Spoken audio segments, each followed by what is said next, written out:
Alors je me suis promené tout à l'heure là dans les travées et tout ça, et j'ai regardé un certain nombre d'œuvres d'art, de photos qui étaient exposées ici et là. Et c'est incroyable le nombre de gens qui prennent Brest pour sujet, pour peindre ou pour photographier. J'ai l'impression que c'est une ville photogénique ou picturale, enfin une ville qui inspire plein de gens. C'est pourquoi? Parce que la lumière change tout le temps, parce qu'il y a une identité forte. Pourquoi il y a autant de photographes et de peintres à choisir Brest comme sujet? Bah, peut-être que ce sont les Brestois eux-mêmes qui sont peut-être à la recherche de leur propre Brest, parce que Brest est multiple, à mon sens. Brest est multiple, on est dans un quartier, on est dans un endroit, on est au port, on est à Saint-Martin, on est à Saint-Pierre, on est à Recouvrance. Et il y a des regards Wallon-Bézélec et Saint-Marc pour ne pas frustrer, pour ne pas vexer personne. Donc Brest est multiple et je pense que peut-être que le Brestois est aussi peut-être à la recherche de son histoire, de son identité à travers l'image.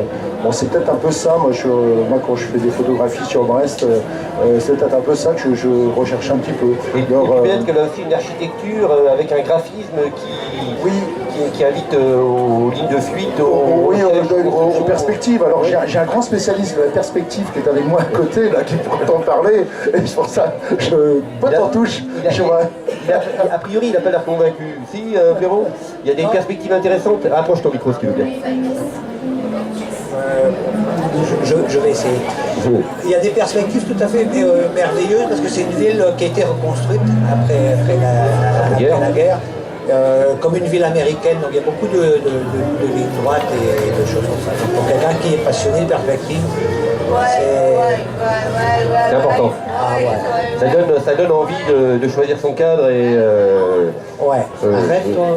Eh oui, c'est la radio, il faut pratiquement coller son micro à son menton, autrement on n'est pas entendu. On me dit rien moi. Tout à l'heure, donc en se promenant, j'ai vu aussi que vous rendiez hommage à Louis Blons, un copain photographe qui a disparu et qui a beaucoup travaillé ici. Tu peux nous en dire deux mots, Jacques? Deux mots, oui. Donc c'est une exposition que j'ai voulu il y a quelques années. Parce que Louis Blons, c'est vraiment un très grand copain. J'ai connu dans les années 80, j'ai appris beaucoup de choses avec lui, j'ai passé des nuits au labo à développer des films avec lui, faire des tirages, j'ai passé du temps au Vauban à faire des photos, et puis avec aussi Dominique Leroux là, qui est là avec nous aussi, et puis d'autres personnes. Et donc elle a passé, c'est pour moi, de monter cette expo-là, qui est une petite expo, mais qui a été très émouvante parce que c'était rendre hommage aussi à Louis la place Guérin, où il a fait beaucoup d'autres choses, mais c'était quand même un personnage incontournable de la place Guérin dans les années 80-90. Et il y a une quarantaine à peu près une quarantaine d'images. Bon, il y a des quarantaines, certaines vintage, et donc je remercie les archives municipal de Brest qui gère le fonds photographique Louis Blons, nous a permis d'accéder et puis d'avoir aussi participé aussi à l'élaboration de cette expo. Et puis il y a un côté presque patrimonial, ethno-témoignage. On voit au fil du temps, une seule photo, elle ne dit rien, et puis dans le temps, en fait, c'est un portrait de quartier, c'est un portrait de place qui se constitue. Quoi.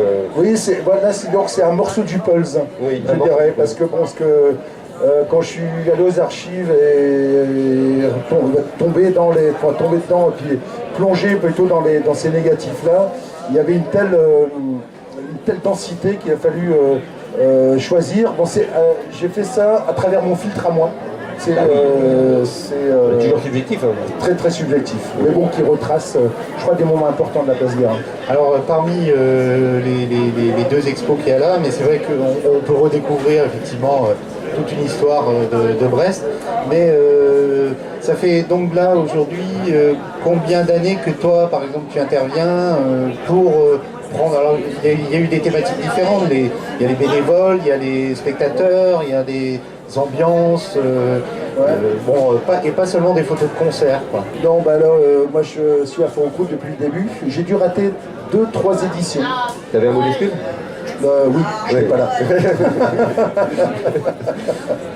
Non, parce que bon, il y a des moments où les week-ends, tu prends, tu pars et puis tu vas faire autre chose. Et là, il y a 3 éditions, j'ai dû oublier, dans les années 90 ou début des années 2000. Bon, c'est là aussi les vies familiales, les enfants, les machins qui font que tu as d'autres priorités. Et voilà, donc ça fait, disons, 23 ans, moins 3, disons que j'ai des archives là-dessus. Et les portraits, c'était l'année dernière ou l'année d'avant, il y avait des portraits comme ça du public en cabine. En cabine, on a fait ça 2 fois, c'est vraiment un moment important parce que donc j'avais monté une petite cabine, petit studio de fortune.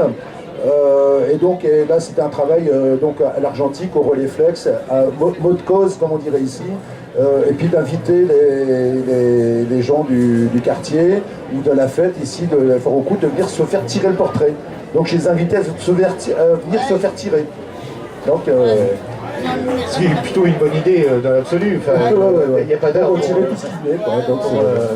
Et dans les photos qui sont exposées, il y a aussi des thèmes, Véro, et là on est plus dans du travail sur du détail, quoi. Main d'intellectuel et ma tête de manuel, j'ai beaucoup de mal à avoir une vue d'ensemble, donc je prends des détails, quoi. Beaucoup de mains, d'anges, de touches. Voilà, de mains, ça me passionne. J'essaie de faire un petit travail sur les mains, là. Ce qui explique la grandeur de l'objectif dont se moquait Nico quand tu es arrivé tout à l'heure avec ton appareil. Oui, mais il se moque assez facilement, il a sûrement ses raisons. Alors, vous avez remarqué qu'on a invité Blaireau et Jacques pour parler de photos. C'est un sujet fort passionnant, mais on en a aussi profité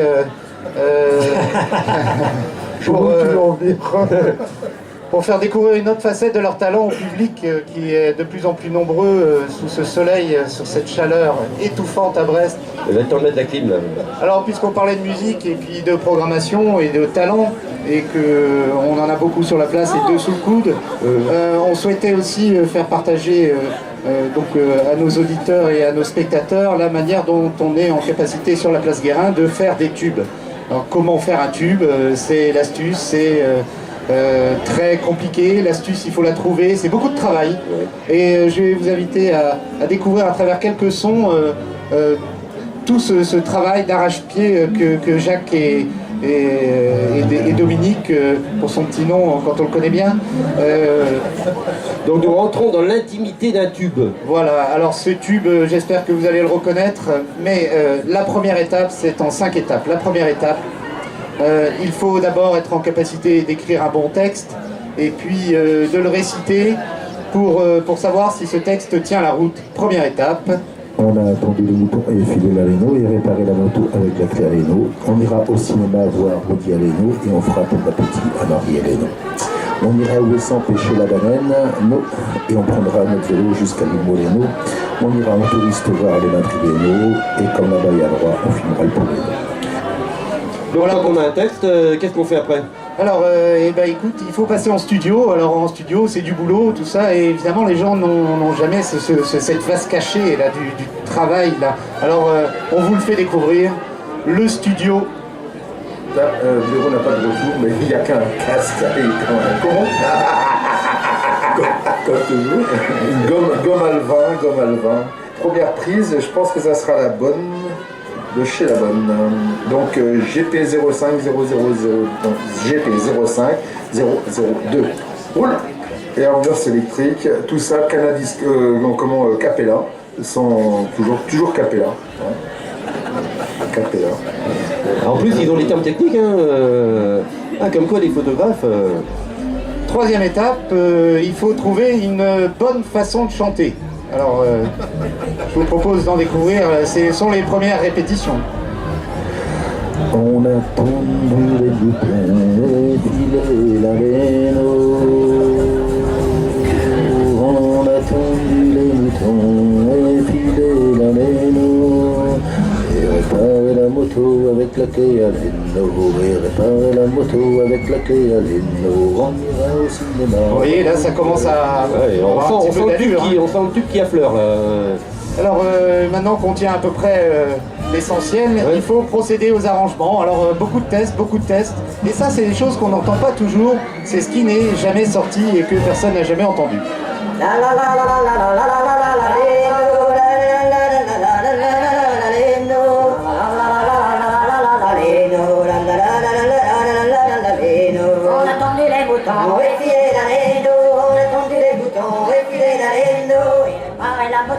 avec la clé à l'endo, et réparer la moto avec la clé à l'endo. On ira au cinéma voir Woody Allendo, on ira au cinéma voir Woody Allendo, et on fera plus d'un petit à Marie-Hélène, et on fera plus d'un petit à Marie-Hélène.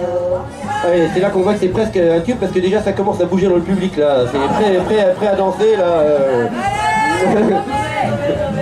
Et enfin, donc on tient le tube et je vous invite donc, messieurs, si vous avez perdu la mémoire, vous allez pouvoir chanter en direct, le public s'il le veut.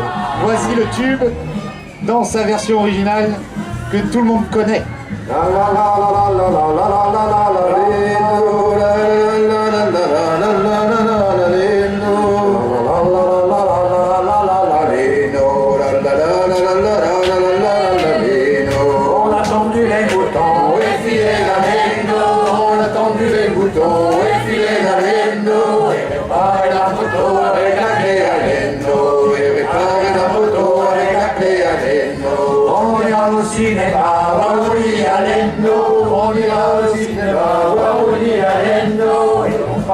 Petit à Marie-Hélène, et on fera plus la petite à Marie-Hélène. On ira au Ouessant pêcher la baleine, on ira au Ouessant pêcher la baleine, et on prendra notre vélo jusqu'à Limoleno, et on prendra notre vélo jusqu'à Limoleno.